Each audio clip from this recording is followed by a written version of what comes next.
फक्त Marathi TV YouTube चॅनलला subscribe करा आणि आमचे लेटेस्ट व्हिडिओज सगळ्यात आधी बघण्यासाठी बेल आयकॉनवर क्लिक करायला विसरू नका. केवढं मोठं तुमचं घराणं, तुमचे उदात्त कर्मठ विचार, आणि मी पामर तुमच्या सुनेला फूस लावेन म्हणून तुम्ही मला इथे शोधत आलात.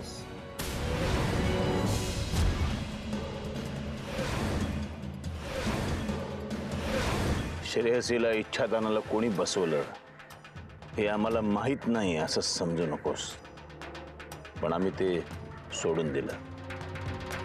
पण आमच्या नातवाच्या सुखाच्या आड येण्याचा प्रयत्न केलास तर आम्ही ते कधीही सहन करणार नाही. आमच्या नातवाच्या साखरपुड्यावरून रान उठवणार होतास असं कानावर आलं होतं आमच्या. काय झालं? रान जळून गेलं का वणवा पेटला? घाबरलास, आम्हाला घाबरून राहिलास तर ते तुझ्याच भल्याचं आहे.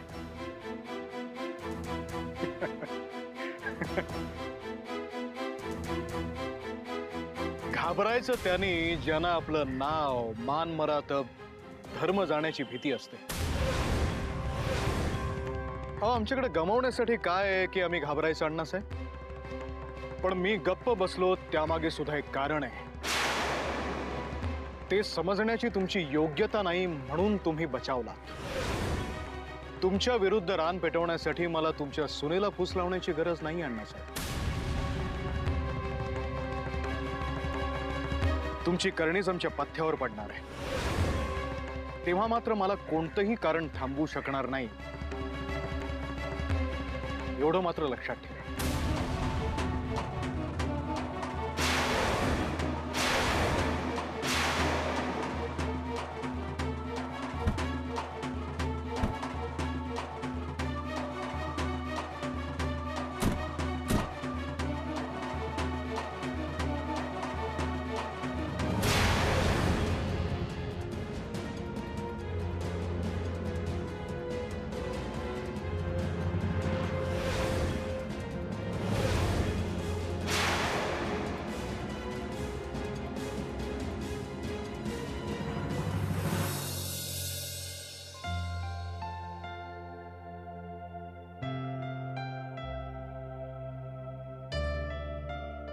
ओफ,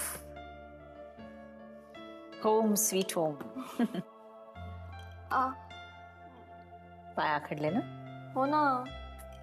मी तर आधी आता आंघोळ करणार आहे. हा, तू फ्रेश हो, मी मस्तपैकी कॉफी करते. ओके? ए डॅडूला कळव. हा, हो, मी अँडीला कळवते. या. ओके.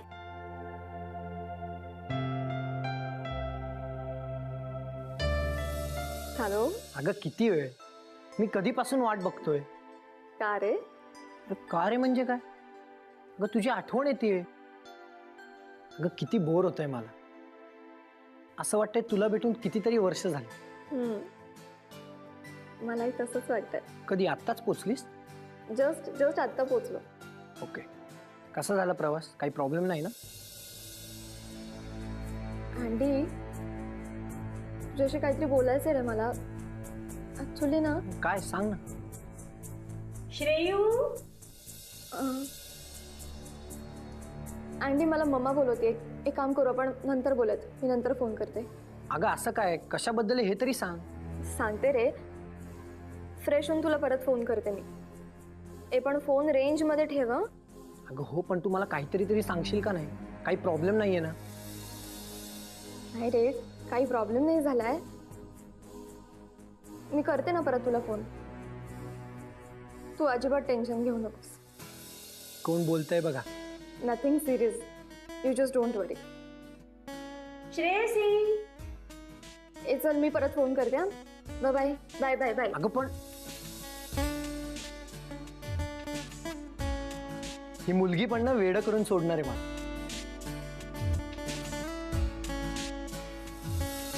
वा, फारच सुंदर आहे. अरे वा, हे काय चाललंय तुमचं? काय नाही, आपली अशीच जरा साखरपुडा झालाय तर आता 2-3 वर्षानंतर तुझं लग्न करायचंय तर 2-3 वर्षानंतर लवकर होत आहे का? हे बघा, अण्णांना सांगून आहे ना आपण एक 4-5 वर्षानंतरची तारीख ठरवू, बरं का? चालेल. अगं वहिनी, काय बोलतेस तू? काय? लाजतोय बघा कसा लाली आली गालावर. वा वा वा वा वा. काय दादा, सगळं मनासारखं करून घेतलंस ना. आणखी काय हवंय बोल, चल. काही नको. तुम्ही दोघे असेच आमच्या पाठीशी राहा.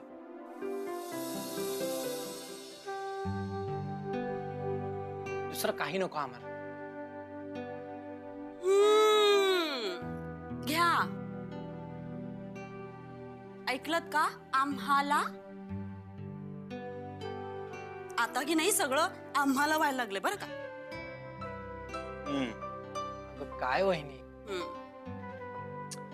ए तू त्याला चिडवू नकोस बरं.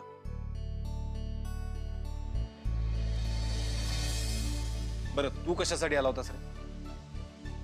अरे काही नाही, श्रेयसी घरी पोचली एवढंच सांगायला आलो. घ्या. म्हणजे पोचल्यावर लगेच फोन केला सुद्धा. तुम्ही कधी केला होता का मला फोन एकदा तरी? काय बाई ह्यांचं प्रेम, जरा म्हणून एकमेकांशिवाय करमत नाही. काय हे दादा, सांग तिला काहीतरी. किती चिडवते मला. नंदिनी,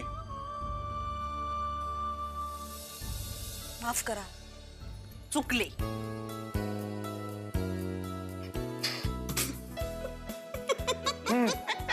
आता समजतंय मला सगळं.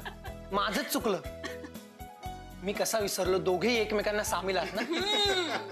हसा हसा. अच्छा, आणि तू काय रडणार आहेस? हा? रडणार आहेस का? लग्नात तर रडणार आहेस?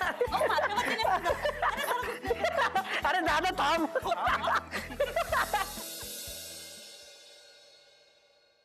श्रेयू, श्रेयू, अगं काय लोळत काय पडलीयस? काय ग मम्मा, थकले ना मी. हो, जशी काय तूच गाडी चालवत आलीस. अगं थकले मी पण आहे.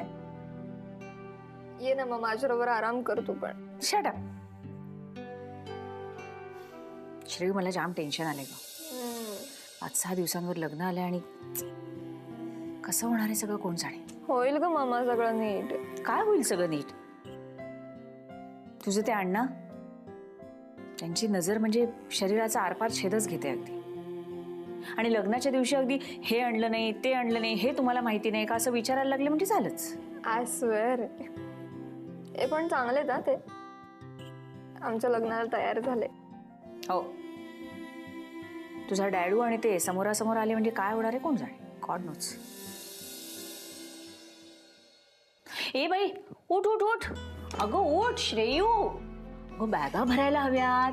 नाही म्हणजे आज भरूनच होणार नाहीये, पण सुरुवात तर करायला हवी ना. काय घ्यायचंय, काय ठेवायचंय, नवीन वस्तू घ्यायच्या आहेत का? तसं असेल तर शॉपिंगची लिस्ट कर. मग आपण जाऊया शॉपिंगला. ओके? हा, नको करूस. तू जागी आहेस का? ऐकतेस का मी काय बोलतेय? मग जागी हो. बॅगा भरायला घे, कळलं ना? मी किचन मध्ये. ओके? हो ग, उठते मी.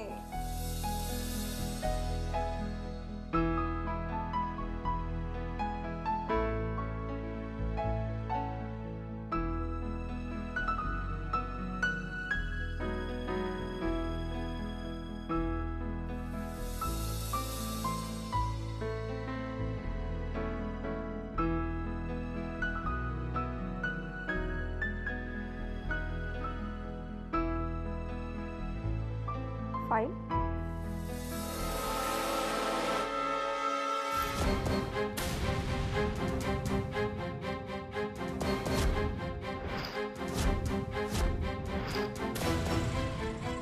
सातबाऱ्याचे कागदपत्र.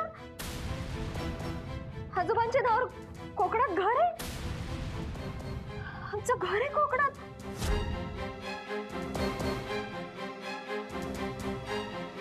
पण मम्मा डॅडू कधीच मला याबद्दल काहीच बोलले नाहीत. मम्मा, मम्मा, मम्मा. अगं काय हे काय आहे? काय काय आहे? अगं मम्मा, तू आणि डॅडू नेहमी मला सांगत आला ना की कोकणाशी आपला काहीच संबंध नाही म्हणून. हो, मग नाहीच आहे मुळे. अगं मग हा बस सातबाराचा उतारा आजोबांच्या नावावर आहे.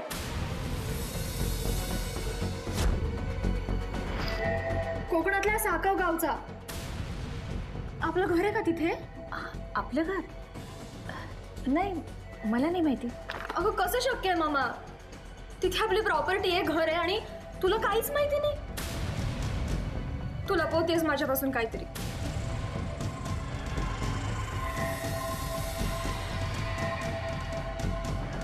काहीतरीच काय? Believe me. O that reminds me. तुझ्या आजोबांना सवय होती ग, ज्या गावामध्ये जातील ना तिथे प्रॉपर्टी करायची, इन्व्हेस्टमेंट करायची. मे बी त्यातलंच काहीतरी असेल हे. तसं नाहीये हे मामा. मला नेहमी शंका यायची की आपण कोकणच आहोत म्हणून. बघ ना, आपलं आडनाव पण कोकणस्थ आहे आणि आता ह्या कागदपत्रांवरून तर स्पष्टच होतंय की आपला कोकणाशी संबंध आहे म्हणून. But it's okay. तुला माहित नसेल तर मी डाडूला फोन करून विचारते. ए नाही, आत्ता नाही फोन लावायचा, कॉन्फरन्समध्ये असेल तो. अगं पण मामा. अगं येईल ना तो घरी, तेव्हा विचार सावकाशीनं, काय घाई आहे? आणि काय ग, तुला कशाला ग हवी पंचायत आपलं कोकणात घर आहे की नाही याची? आता कोकण वाशिणच होणार आहेस ना तू? लग्न आहे ना तुझं, मग त्याचा विचार कर ना. कशाला नको त्या गोष्टी? हा वेडी कुठली.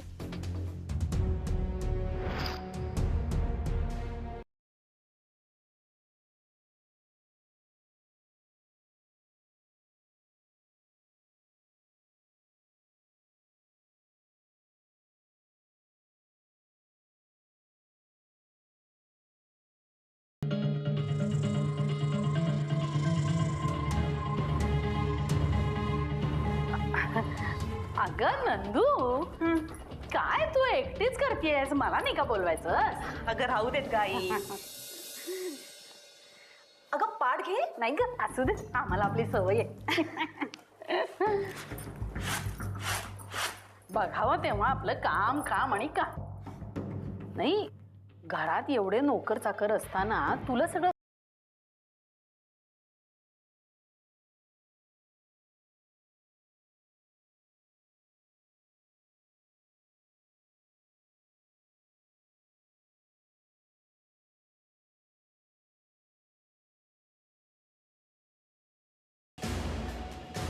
उद्या त्याची बायको आली, ती हुशार असली तर ती सगळं स्वतःच्या घशात घालेल. बरं, तू म्हणतेस तसं तर तसं.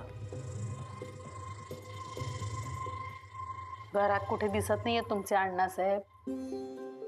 अगं शेतावर गेले, तिथे काहीतरी गडबड झालीये म्हणे.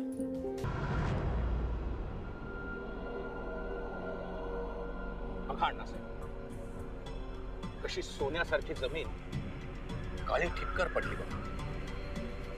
फार नुकसान झालं. उभं पीक जळालं अण्णासाहेब, चांगलं कमरेपर्यंत आलं होतं.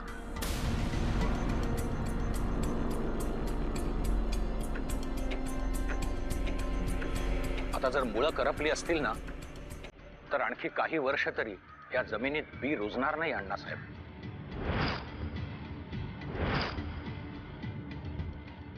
यंदा इतकं छान पीक आलं होतं, मध्येच हे काहीतरी वंगाळ होऊन बसलं.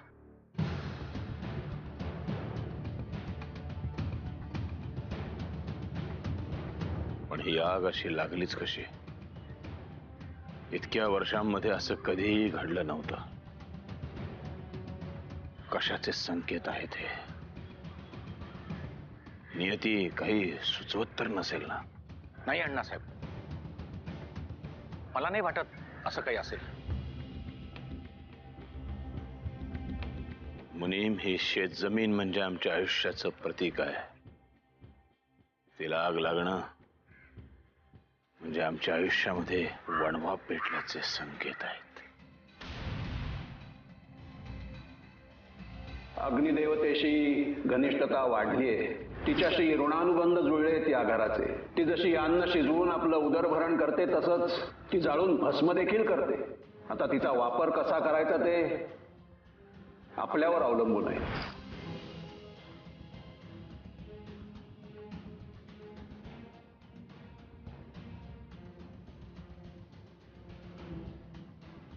अवधूत आम्हाला म्हणाला होता, या घराला आगीपासून भीती आहे. त्याचीच ही प्रचिती नसेल ना?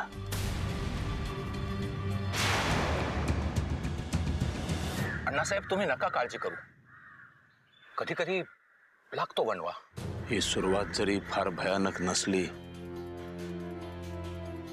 तरी भविष्यातल्या भयानकतेची ही नांदी तर नाही ना, हे तपासून बघावं लागेल. आमच्या घराला आगीपासून धोका आहे या विधानातलं सत्य शोधावंच लागेल.